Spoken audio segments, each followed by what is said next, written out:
ನಮಸ್ತೆ ಪ್ರಿಯ ವೀಕ್ಷಕರೇ, ನಾನು doctor P K Praveen Babu, Ayurveda ಮತ್ತು ನಾಭಿ ಚಿಕಿತ್ಸಾ ತಜ್ಞರು, ಉತ್ತಮ್ ಬಡಾವಣೆ, ಚಿತ್ರದುರ್ಗ ರೋಡ್, ದಾವಣಗೆರೆ. ನಮ್ಮ ಸಂಪೂರ್ಣ ವಿಳಾಸ ಇದೇ ವಿಡಿಯೋನ ಡಿಸ್ಕ್ರಿಪ್ಷನ್ ಬಾಕ್ಸಲ್ಲಿ ಲಭ್ಯ. ಡಿಸ್ಕ್ರಿಪ್ಷನ್ ಬಾಕ್ಸನ್ನು ಹೆಂಗೆ ಓಪನ್ ಮಾಡೋದು, ಅಲ್ಲಿ ಟ್ರಯಾಂಗಲ್ ಶೇಪ್ ಬಟನ್ ಇದೆ, ಟಚ್ ಮಾಡಿ.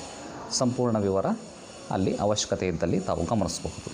ಇವತ್ತಿನ ವಿಷಯ, ಇನ್ನೇನು ದಸರಾ ಹಬ್ಬ ಬರ್ತಾಯಿದೆ ವೀಕ್ಷಕರೇ. ದಸರಾ ಹಬ್ಬದಲ್ಲಿ ನೀವು ಬಾಳೆ ದಿಂಡುಗಳನ್ನು ನಿಮ್ಮ ವೆಹಿಕಲ್ಗಳಿಗೆಲ್ಲ ಚೆಂದ ಕಾಣಲಿ ಅಂತೇಳಿ ಆಯುಧ ಪೂಜೆ ದಿನ ಬಳಕೆ ಮಾಡ್ತೀರಿ. ಬಾಳೆ ಕಂದುಗಳನ್ನು ಕಟ್ತೀರಿ, ಪೂಜೆ ಮಾಡ್ತೀರಿ, ಸಂಭ್ರಮಿಸ್ತೀರಿ. ನೆಕ್ಸ್ಟ್ ದಿನ ಏನು ಮಾಡ್ತೀರಿ, ಅದನ್ನು ತಗೊಂಡೋಗಿ ತಿಪ್ಪೆಗೆ ಎಸಿತೀರಿ. ಹಂಗೆ ಮಾಡಿದರೆ ಏನು ಬಂತು, ವ್ಯರ್ಥ ಅಲ್ವಾ? ನಮ್ಮ ದೇಶದ ಆರ್ಥಿಕತೆ ಕುಂದಲ್ವಾ?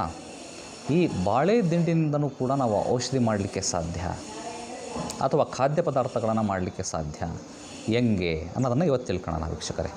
ಬಾಳೆ ದಿಂಡನ್ನು ಪೂಜೆಯ ನಂತರ ಅದನ್ನು ಕಟ್ ಮಾಡಿ ಇಟ್ಕೊಳ್ಳೋದು. ಫ್ರಿಜ್ಜಲ್ಲಿ ಇಟ್ಕೊಳ್ತಿರೋ ಅಥವಾ ಹಂಗೆ ಇಟ್ಕೊಳ್ತಿರೋ, ಹಂಗೆ ಇಟ್ಟರೂ ಕೂಡ ವಾರಗಟ್ಟಲೆ ಇಡ್ಲಿಕ್ಕೆ ಬರ್ತದೆ. ಇಟ್ಕೊಳ್ಳೋದು, ಅದನ್ನು ಲೇಯರನ್ನು ಬಿಚ್ತಾ ಹೋಗ್ಬೇಕು ದಿಂಡಲ್ಲಿ. ಕೊನೆಗೆ ಒಂದು ಟ್ಯೂಬ್ ಲೈಟ್ ಥರ ಇರ್ತದೆ, ಒಂದು ಸ್ಟ್ರಕ್ಚರ್ ಟ್ಯೂಬ್ ಲೈಟ್ ಥರ ಒಂದು ಟ್ಯೂಬ್ ಸಿಗ್ತದೆ. ಅದನ್ನು ಕಟ್ ಮಾಡಿ ಅದರ ಕೋಸುಂಬರಿಯನ್ನು ಮಾಡಿ ತಿನ್ನಲಿಕ್ಕೆ ಅವಕಾಶ ಇದೆ. ಮಲೆನಾಡಲ್ಲಿ ಇದರದ್ದು ಬಾಳೆ ದಿಂಡಿನ ಕೋಸುಂಬರಿಯನ್ನು ಮಾಡ್ತಾರೆ. ಇದಕ್ಕೆ ಕಡಲೆಬೇಳೆ ಆತದು ಇತ್ತದು ಹಾಕಿ, ನಮ್ಮ ಅಕ್ಕ ತಂಗಿಯರಿಗೆ ಗೊತ್ತಿರ್ತದೆ, ಕೋಸುಂಬರಿಗೆ ಇದನ್ನು ಬೆರೆಸಿ ತಿಂದಿದ್ದೆ. ಆದಲ್ಲಿ ಇದು ನಾರನ್ನು ಹೇರಳವಾಗಿ ಹೊಂದಿರೋದ್ರಿಂದ ಮಲವಿಸರ್ಜನೆ ಸರಾಗ ಆಗಲಿಕ್ಕೆ ಅನುಕೂಲಕಾರಕ. ಮತ್ತು ಈ ಬಾಳೆ ದಿಂಡಿನ ಒಂದು ಸ್ವರಸವನ್ನು, ಅಂದರೆ ಬಾಳೆ ದಿಂಡನ್ನು ಕಟ್ ಮಾಡಿ ಒಳಗಿರೋಂತಹ ಟ್ಯೂಬನ್ನು ತಗೊಂಡ್ಬಿಟ್ಟು, ಇಷ್ಟುದ ಟ್ಯೂಬನ್ನು ಮಿಕ್ಸಿಗೆ ಹಾಕಿ, ಒಂದಿಷ್ಟು ನೀರನ್ನು ಹಾಕಿ, ಒಂದಿಷ್ಟು ಕಲ್ಲು ಸಕ್ಕರೆಯನ್ನು ಹಾಕಿ ಜ್ಯೂಸ್ ಮಾಡ್ಕೊಂಡು ಇದರಲ್ಲಿ ದಿನನಿತ್ಯ ಬೆಳಗ್ಗೆ ಮತ್ತು ಸಾಯಂಕಾಲ ಕುಡಿದಿದ್ದೇ ಆದಲ್ಲಿ ಇದು ಕಿಡ್ನಿಗೆ ಸಂಬಂಧಪಟ್ಟಿರುವಂತಹ ಕಾಯಿಲೆಗಳನ್ನ ದೂರ ಮಾಡಲಿಕ್ಕೆ ಅವಕಾಶ ಇದೆ. ಮತ್ತು ಕಿಡ್ನಿಯಲ್ಲಿ ಏನಾದರೂ ಸ್ಟೋನ್ ಆಗಿದ್ವು ಅಂತಂದರೆ, ಚಿಕ್ಕ ಪುಟ್ಟ ಸ್ಟೋನ್ಸ್ಗಳು ನಮಗೆ ಗೊತ್ತಿಲ್ಲದಲೇ ಆಗಿದ್ವು ಅಂತಂದರೆ, ಮೂತ್ರ ವಿಸರ್ಜನೆ ಮಾಡುವಾಗ ತನ್ನಷ್ಟು ತಾನೇ ಹೊರಗೆ ಬರುವಂತಹ ಅವಕಾಶ ಇರ್ತದೆ.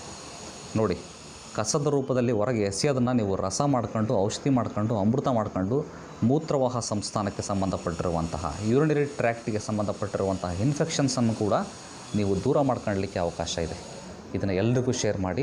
ಯಾರೂ ಕೂಡ ಯಾವುದನ್ನೂ ಕೂಡ ಅನಾವಶ್ಯಕವಾಗಿ ರೋಡಿಗೆ ಎಸೆಯೋದು ಬೇಡ, ಕಸ ಹಾಕೋದು ಬೇಡ, ಅದನ್ನು ವೇಸ್ಟ್ ಮಾಡೋದು ಬೇಡ. ನಮ್ಮ ಭಾರತದ ಆರ್ಥಿಕತೆ ಸ್ಥಿತಿಯನ್ನು ನಾವು ಮೇಲೆತ್ತುವಂತಹ ವಿಧಾನ ಇದು. ಕಸದಿಂದ ರಸ ಅಂತ ಹೇಳ್ತಾರೆ ವೀಕ್ಷಕರೇ. ಬಾಳೆ ದಿಂಡನ್ನು ನೀವು ಈ ರೀತಿ ಔಷಧಿ ರೂಪದಲ್ಲಿ ಬಳಕೆ ಮಾಡ್ಕೊಳ್ಳಲಿಕ್ಕೆ ಅವಕಾಶ ಇದೆ ಅನ್ನೋದನ್ನು ಕೂಡ ನೀವು ಎಲ್ರಿಗೂ ಶೇರ್ ಮಾಡಬೇಕು, ತಿಳಿಸಿ ಹೇಳಬೇಕು. ಈ ರೀತಿ ಉಪಯೋಗ ಮಾಡ್ಕೊಳ್ಳಿ.